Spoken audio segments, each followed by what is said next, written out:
usas mga importanteng kamatuoran o gitudlo sad ni Kristo nga didto di ay sa langit wala nay magminyo ay nga kining kaminyoon kutob ra gid ni dinhis kalibutan. Abot na dito sa langit wala nay minyo dito. Muna sa may buhaton ninyo mga minyo. Ha? Higugmaa ang Ginoo labaw sa inyong pamilya. Mao jud ay buhaton. Ay pagsigig higugma ng imong anak, imong bana, imong asawa labaw sa Ginoo. Kay inig-abot na to dito sa langit ug malangit man ta, wa na gyoy minyo dito. Mao na giling nga imong tupad. Ing nadi na lang kata magminyo. Ana. Aw na man say mga minyo ninyo, mao lagi ayaw lang yung higugmaa ang imong pamilya labaw sa imong paghigugmas Ginoo. Kay wa ginay ayo nganong kan amay imong higugmaon ang mahanaw ra. Kadto higugmaa ang di mahanaw ang Ginoo. O yun mo dili. O kana. Nya unsa may mahitabo kon ang Ginoo mo itong higugmaon labaw sa atong pamilya, labaw sa imong bana, asawa, anak, ginikanan. Makamautang mosunod sa kabubuton sa Ginoo. Muna si Tobit diri sa atong unang pagbasa, nagmahay siya sa Ginoo. O gani gusto na siyang maghikog, pero ni-resolve gyud siya. Kaya tungod sa kalisod na ba siyang pamilya ba? Nabuta siya. Tungod sa kalisod sa iyang pamilya, nakamahay siya sa Ginoo. Nakahuna-huna siya nga sa mga sala tingali ni sa akong mga katigulangan. Mauning naingon ani ko, bisag gabinuutan ko. Nagmahay siya. Pero nibalik siya sa pagsulti nga ang imong kabubuton Ginoo mo'y akong sundon. Kung imo kong patyon, okay rasad. So wa na siya magmahal siyang kaugalingon, wa na siya magampo nga kining akong asawa, kining akong anak, maayo untang kahimtang, maayo unta ko ni akong pagkabuta, wa na. Ning abot siya sa point kaningon, ikaw lang gyud magbuot Ginoo. Si Sarah sad diri sa atong ibanghilyo sa unang pagbasa, gitamay kay kapito siya na minyo nangamatay ang iyang pito ka bana, kay gisudlan siya atong yawa nga mamumuno og bana. Say gana tong yawa ato daghan nam sa dinhi mga ngandeng yawa diin ka ni bunyagi ning yawaan eh. Kisa to nga na to atong yawa limot man ko adto.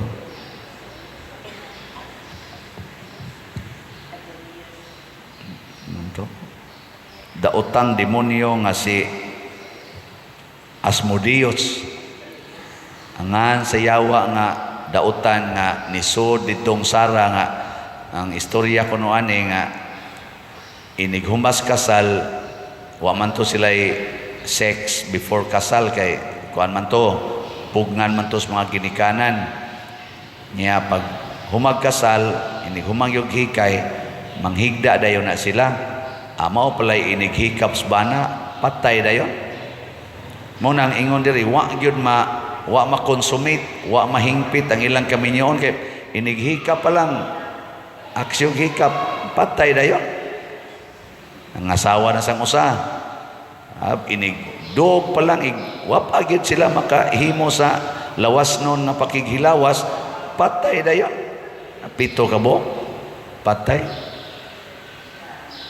Mao na nga gitamay siya, ingnan siya sulugoon siyang ginikanan, hawa na diri oy, matakdan pa lang minimo na am kayawa diha Sinan ka, imong maid, mo insulto na nimo. Mo to si Sarah, naghuna-huna na sang maghikog. Pero niingon siya, kung ako ning buhaton, bugtong anak rabakos akong amahan. Ang ako na sang amahan mo ipakauwawan. Isurrender ko nis Ginoo. Nya ang Ginoo na mag-igo nako kung iya ba kong patyon. So, surrender gyapos Ginoo. Muna, sugod karon kamong mga bana, higugmaa ang Ginoo labaw sa inyong asawa. Kamo sa mga asawa, higugmaa ang Ginoo labaw sa inyong bana. Kamong mga ginikanan, higugmaa ang inyong mga higugmaa ang Ginoo labaw ang inyong mga anak.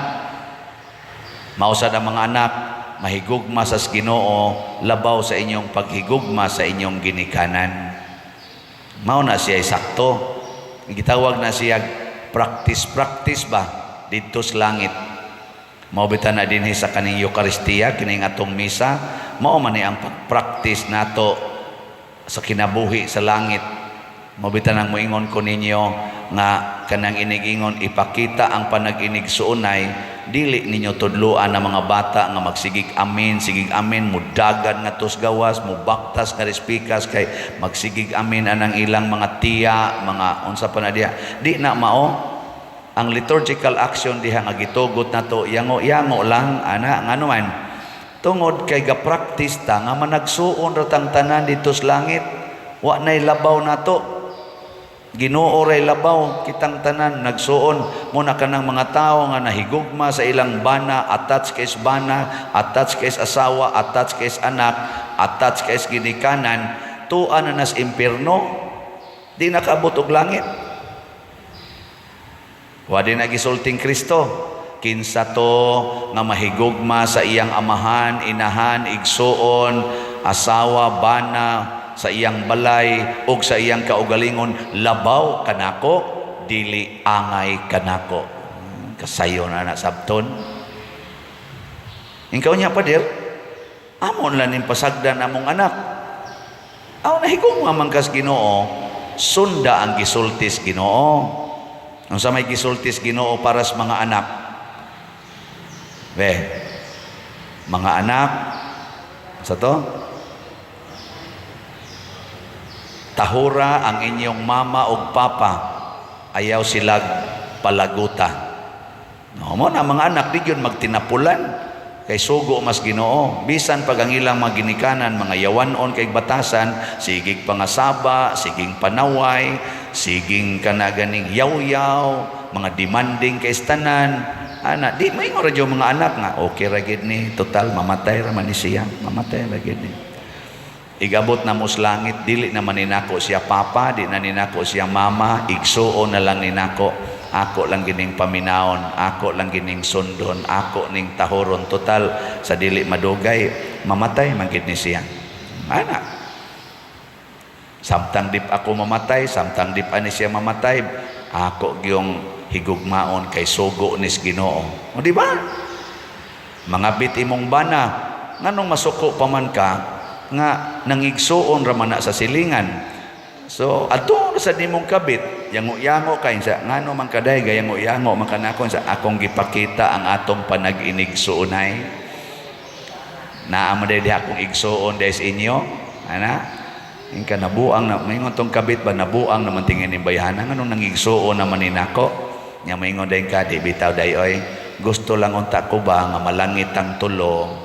Ana nya kamura bang duha murag padong na mo sa impierno kay di naman na sugos Ginoo ang inyong gibuhat, supak naman na sa sugos Ginoo. Ana ba kay kundi ta mahigugmas Ginoo ingon aning paagiha, mura nagkitay Ginoo, kita nay mo secure sa atong kaugalingon, hangtod na lang noon magbuhat na ta og supak sa gitudlo sa Ginoo nganong daghan marong mga bakakon. Kamu wa mo mamakak. Ilingay mo tupad na. Wa ka kapamakak. Ingna. Mga bakakon kayo. Nganong mamakak man? Kay nahigugma mas kaugalingon labaw sa Ginoo. Mo nang mamakak. Bisan kay dinhi sa ato ganing social media, daghan kayong bakakon oy. Gahapon ana sa toy nag-text nako kadtong ato dinhi gisulti nga nangilad nga gigamit ako nga sayo pra bang spelling basig iya sa narong koreksyonan. Tanawan ninyo nasa screen. Kana si Crescenciano Ubod na gipost pang among dagway in taon ni kaning Bishop Abit Oy haron kunuhay nga kuan nangita na sa kwarta nya naarabay gustong mo donate nya dali kay mo reply sayo pra bang spelling sa kungan mangilad gyud ba di man maikog mangilad gamiton ang pari gamiton pag yung simbahan doon na naiguan na niya sa una padayon lang yapon karon niingon na sad na nga balhinonon kuno ko awasan no siguro balhinonon balhinon na kuno ko mo na magdali-dali kuno pamalit og slots hutda dayon ninyo palit ang slots kay balhinonon nako ingon ana mo nang na ako na mo donate untag 58,000 ang pila pa to maghimo-himo lang yung istorya ba diin man na siya nakaton ana dito na siyang pamilya kaysa iyang pamilya doon na sa dito yung mga bakakon way klarong pagtudlo ang ginikanan niya nga nag-ingon ayaw gyud pamakak kay di ka malangit ana dawata lang ang kakabos dawato nato nga watay kwarta sama ni Tobit kay kung di ta mo dawat nga kabusta di ta mo tuos kay ingong Ginoo nga bulahan kamo mga kabos mangita tagpaagi bisag unsa na lang para makakwarta hangtod ato na lang ilad-ilaron ang mga tao gamiton pa nato angan sa mga pari o sa mga other persons no ako wa jud ko mangilad ninyo nga niingon ko pamalit mog slots kay naapatay pila di kabok 52,873 slots sa SBF DAG para sa atong kumbinto di gini para nako para ni sa simbahan para ni sa inyong simbahan kay kamo may taga parokya ako pila na lang ka tuig gikan karon wa na og di mamatay mabalhin gyud mawa gyud ko dire pero para ni sa simbahan ako apil sa kog palit og slot nga tungod kay niin man ta sa social media unsa sa gibuhat sa uban hala ang atong mga homily ilang ipangmutang sa ilang YouTube sad nga channel butangan pag yung mga caption nga law ay kaistanan ako para bang naong ibutang dito kana bang kaning tawhana kaning gablog nato daghan-daghan man sila pero niya sa gablog nato ako na ning giwarningan ibalik ko nagsulti karon di lang ko nihinganlan bisag nagkita na mi dinhi ngano man ka Brad nga imo maginang butangan ang akong title sa akong homily anang mga law ay kaayo o bugal-bugal o katawanan nga mga titulo ingon ana jud ka kamutamay og pare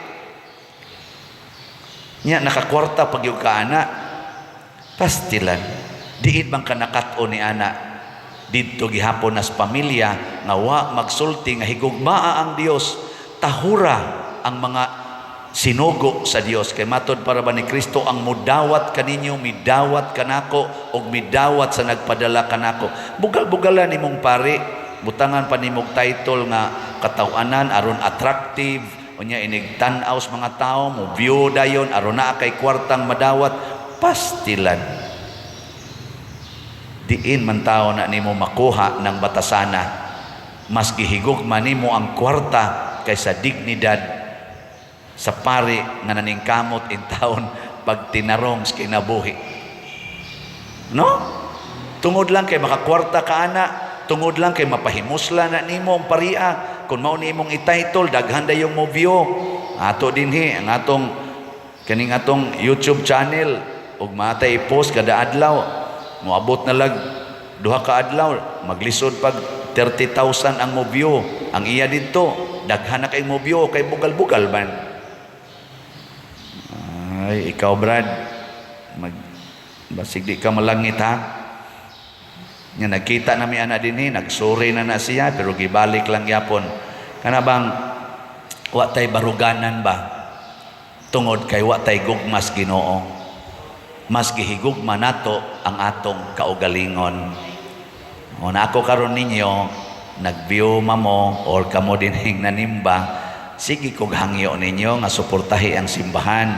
So kining atong YouTube channel, maonay sunda. Ayaw mo pagsigig view, labi na mga bugal-bugalo na sa mga buutan nga mga vloggers, magsige maginagingon, suportahin ning channel ni Padre Siano ha.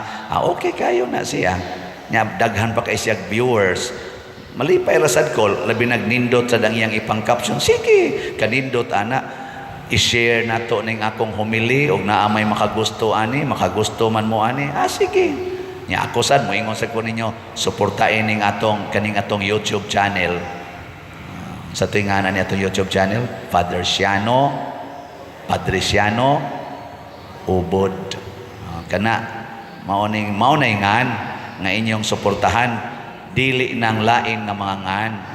Kanang ngana unya naa diha murag 100 ko ning ato 50 kape ng atong subscriber, jutay pa intaw na kung atong itandi niya ng ubang milyon-milyon na, pero di na mo importante, mo support mo view, mo like, mo subscribe, baka mo share, unsa may tumong, aron nga, doon natay madawat nga share, ni ining atong gibuhat, nga financial, nya itabang nato sa atong mga kaigsuonan, dili na para nako nga tag-iya aning maong account.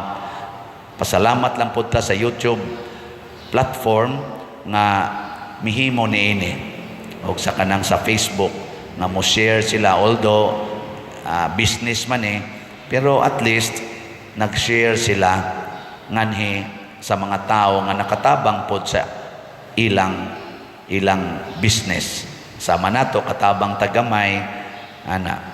Pero kining tanan dili ni paghigugmas kwarta, ang pagsunod sa Ginoo, ang paghatag o pagsabwag sa mensahis Ginoo nga ang langit mas importante kaysa kalibutan, ang Ginoo mas importante sa atong pamilya. Dili ta makahigugma sa atong pamilya kung dili ta mahigugmas Ginoo. Musangko ratas inilaray, binakakay, inawayay og panagbuwag kay wa man ta mahigugmas Ginoo. Mo na ang Ginoo niingon, wa nay minyuay didto. Ang Ginoo mao'y Ginoo sa mga buhi, higugmaa ang Ginoo. Mao bitaw diri sa atong tubag sa Salmo, kanimo o Ginoo akong gibayaw ang akong kalag. Ngano man kay ang kalag din ana magminyo, ang kalag di na manginhanglag balay, ang kalag di na makinahanglan og kwarta, ang kalag di na makinahanglan og mga degrees, mga professions, mga title sa kinabuhi dinis kalibutan. Usa ra jud gikinahanglan sa kalag, Ginoo. Matod pa sa ubang salmo, my soul is thirsting for you, O Lord my God. Ang akong kalag giuhaw kanimo, O Ginoo. Kana ra jud gikinahanglan. Once ato na nang ihatag sa kalag, ang lawas monindot, malipay, hastang atong community mahimong malipayon. Wa na ning inilaray, wa na ning korupsyon, wa na ning gubat, wa na ning siging kalaway sa kinabuhi. Mahimo natang malinawon, malipayon og balaanon nga kinabuhi dinhis kalibutan. Musumpay dayon didto sa langit. Sige, katapusang lingi ingna sugod karon at timanon na nato atong kalag ha. Nakalag na. Ayaw na nang imong kilay, ayaw na nang imong buhok, ayaw na nang imong naong, kalag atong atimanon ha. Sige, manindog na ta mga dunay kalag.